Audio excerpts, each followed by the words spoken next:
Assalamualaikum warahmatullahi wabarakatuh. Anak-anak sekalian, siswa-siswi kelas 8 SMIN Negeri 2 Pejalan. Alhamdulillah kita dapat berjumpa kembali dalam mata pelajaran prakarya di semester genap tahun pelajaran 2020-2021. Pada pertemuan pertama kita akan membahas tentang kerajinan bahan limbah keras. Jadi kerajinan bahan limbah itu ada dua, yaitu kerajinan bahan limbah lunak yang telah kalian pelajari dahulu di kelas 7, dan ada kerajinan bahan limbah keras yang akan kita pelajari di kelas 8 ini. Anak-anak, apakah kalian telah menyadari bahwa setiap aktivitas kita itu akan menghasilkan limbah? Apakah itu limbah keras ataupun limbah lunak? Apakah itu limbah organik maupun limbah anorganik? Silahkan kalian cermati gambar berikut. Ini adalah kaleng-kaleng bekas, ada kaleng biskuit, ada kaleng lem, ada kaleng minuman dan sebagainya. Ini adalah limbah yang kita hasilkan, anak-anak. Setiap harinya manusia menghasilkan limbah seperti ini. Ini ada limbah karet dan sebagainya. Ini semuanya adalah limbah yang kita hasilkan dalam kehidupan sehari-hari. Tak dapat kita pungkiri bahwa semakin lama limbah akan semakin banyak. Tentunya dengan bertambahnya jumlah limbah ini, kita dituntut untuk bisa mengolah limbah ini sebaik mungkin. Kita harus membuat lingkungan kita menjadi lingkungan yang bersih dari sampah maupun limbah. Pada semester 2 di kelas 7 kemarin, kalian sudah membahas tentang limbah lunak. Pada semester ini kita akan membahas tentang limbah keras, organik maupun anorganik. Bahan limbah merupakan bahan yang sangat potensial untuk dijadikan bahan pembuatan kerajinan. Nah, walaupun namanya limbah, anak-anak, tidak menutup kemungkinan bahwa walaupun namanya limbah tetap bisa kita gunakan untuk membuat kerajinan. Bahkan jika kerajinan itu mempunyai nilai estetika yang tinggi, maka walaupun bahannya berasal dari limbah, tetap harganya juga tinggi. Tergantung tangan-tangan kreatif daripada pembuatnya. Nah, limbah keras organik dan anorganik ini dapat disulap menjadi aneka kerajinan yang unik dan menarik. Oleh sebab itu, pada semester ini kita masih membahas bahan limbah. Limbah keras adalah limbah yang berwujud keras, padat, tidak mudah berubah bentuk, tidak mudah diolah, dan tidak mudah terurai dalam tanah. Nah, ini yang sangat mengkhawatirkan kita semua adalah bahwa limbah keras ini tidak mudah terurai dalam tanah. Bayangkan, ketika kita menghasilkan limbah, setiap hari kita menghasilkan limbah, sampah atau limbah yang ada di lingkungan kita setiap hari akan bertambah, menumpuk, menggunung, dan seterusnya.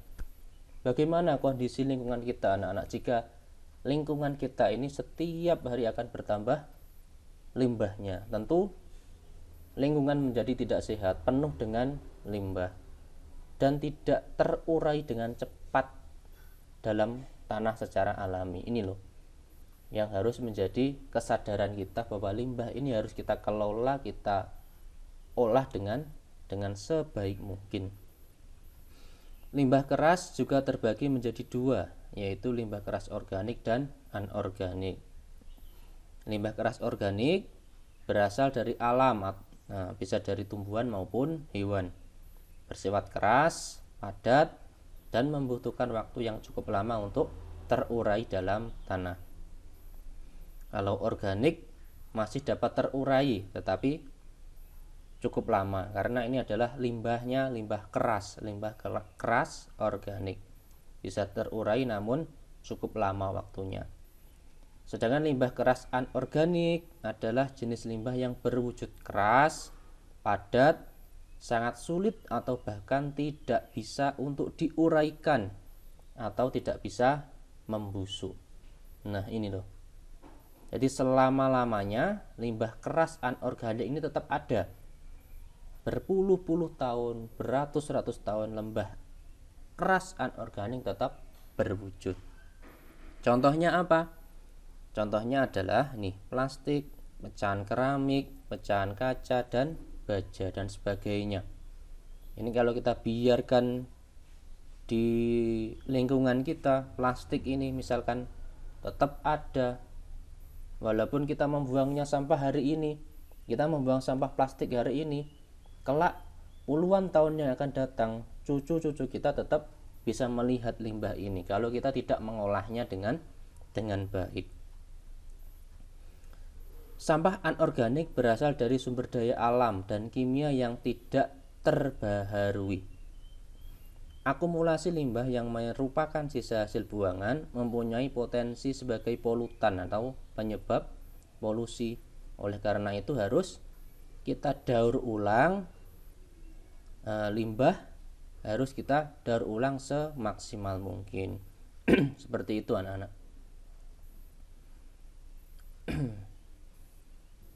Nah, selanjutnya, pengolahan limbah organik dan anorganik memiliki teknik yang berbeda. Limbah organik biasanya didaur ulang menjadi pupuk tanaman sampai dengan bahan bakar biogas. Sementara limbah keras yang ada di lingkungan masyarakat terlebih dahulu dilakukan pengolahan melalui beberapa cara sebagaimana berikut ini. Yang pertama, sanitasi, yaitu atau sanitasi landfill, yaitu suatu pengolahan sampah terkontrol dengan sistem sanitasi yang baik. Jadi menggunakan sistem pembuangan yang baik, pembuangan sampah yang baik. Kemudian dibakar atau incineration. Sampah dibakar di dalam alat yang namanya insinerator. Nah, hasil pembakarannya ini dapat berupa gas dan residu pembakaran. Yang selanjutnya penghancuran, pulverization. Nah, penghancuran sampah dilakukan di dalam mobil pengumpul sampah yang telah dilengkapi dengan alat pengaduk sampah. Jadi dihancurkan. Nah, seperti ini proses pengolahan sampah yang perlu kita lakukan. Selanjutnya, limbah keras yang dapat didaur ulang yaitu tempurung kelapa, cangkang kerang, tulang belulang, plastik, logam, kaca, dan kaleng. Limbah-limbah dapat dipilah-pilah sesuai kebutuhan. Jika dinilai tidak layak pakai, maka limbah dapat diselesaikan dengan cara dibakar. Jadi kalau ada sampah atau limbah yang kira-kira tidak ada nilai gunanya lagi, lebih baik kita bakar saja anak-anak, supaya segera lenyap. Kalau kita biarkan saja ya, semisal plastik itu ya berpuluh-puluh tahun pun tidak akan hilang. Jika limbah plastik contohnya itu tidak bisa kita manfaatkan lagi, tidak bisa didaur ulang, tidak bisa kita bikin karya, ya lebih baik kita musnahkan saja, kita bakar saja.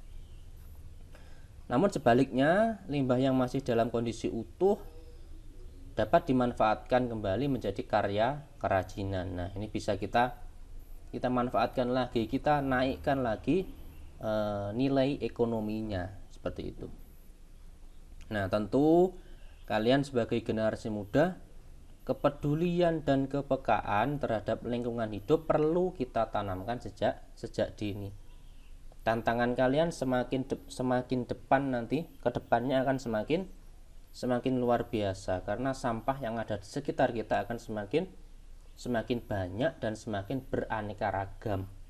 Ini loh, kalian harus menanamkan kepekaan terhadap lingkungan dan kepedulian terhadap lingkungan ini harus ditanamkan mulai sekarang ini, supaya lingkungan kita ini tetap terjaga keasrian dan kebersihannya.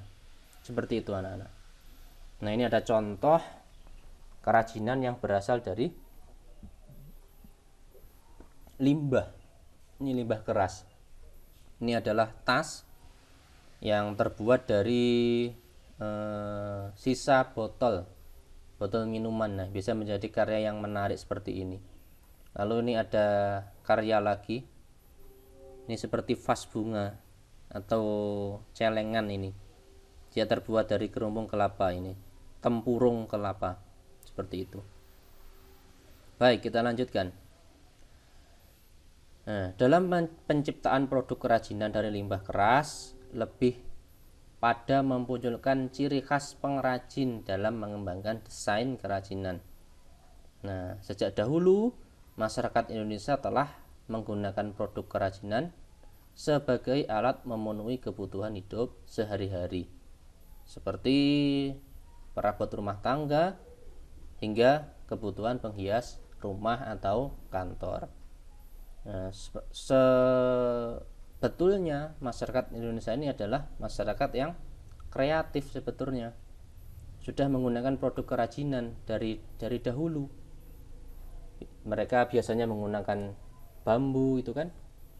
Ada bisa menciptakan besek itu kan, yang disebut dengan apalagi itu tampa dan sebagainya, itu merupakan produk kerajinan masyarakat Indonesia.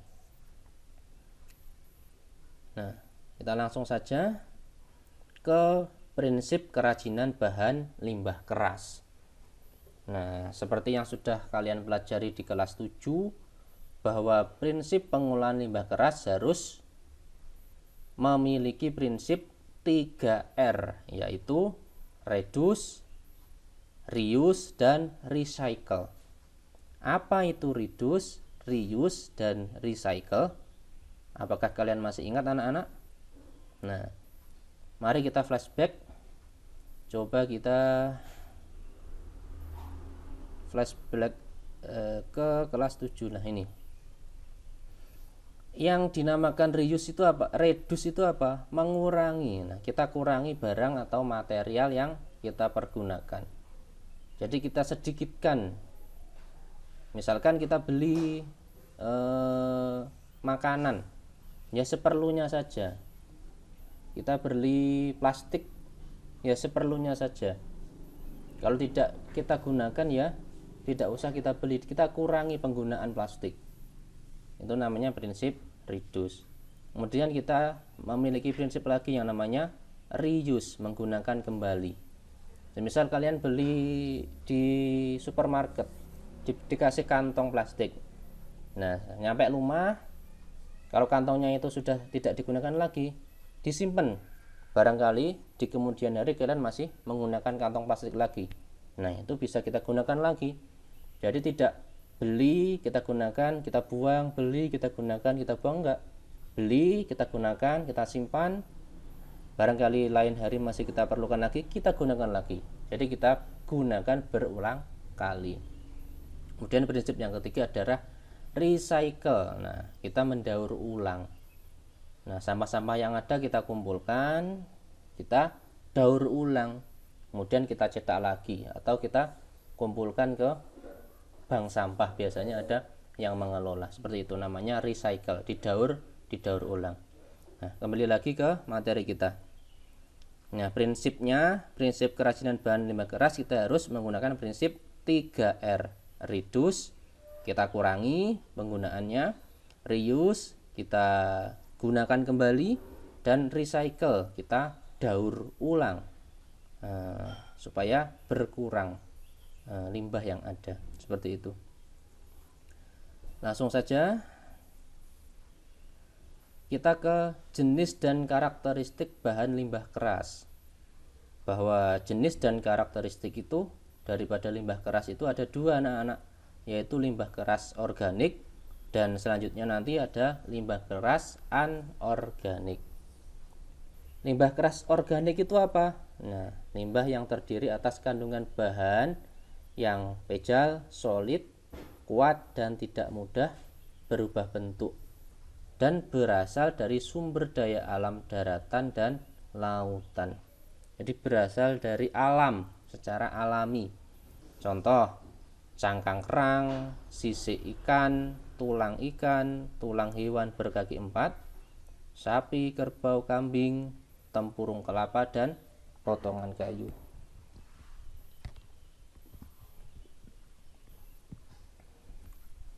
Hampir semua limbah keras organik dapat dimanfaatkan kembali sebagai produk kerajinan. Nah, tetapi perlu adanya peralatan yang cukup kuat untuk membantu dalam pengerjaannya. Nah, ini ada limbah-limbah. Ada ini cangkang dari kerang laut. Ini ada tulang sapi, tulang ikan. Yang D ini sisi ikan, kemudian tempurung kelapa, dan ada potongan-potongan kayu. Ini adalah contoh daripada limbah keras organik. Sifatnya keras, namun senyawanya masih organik, masih bisa terurai walaupun cukup lama. Nah, ini bisa kita manfaatkan untuk kerajinan anak-anak. Seterusnya, yang kedua yaitu limbah keras anorganik. Limbah yang terdiri atas kandungan bahan yang kuat dan tidak mudah dihancurkan dengan alat biasa, melainkan harus menggunakan teknologi tertentu seperti pemanasan, pembakaran, dan penghancuran. Contohnya, plat-plat dari logam, pecahan-pecahan keramik, pecahan kaca, wadah atau botol plastik, dan kaleng.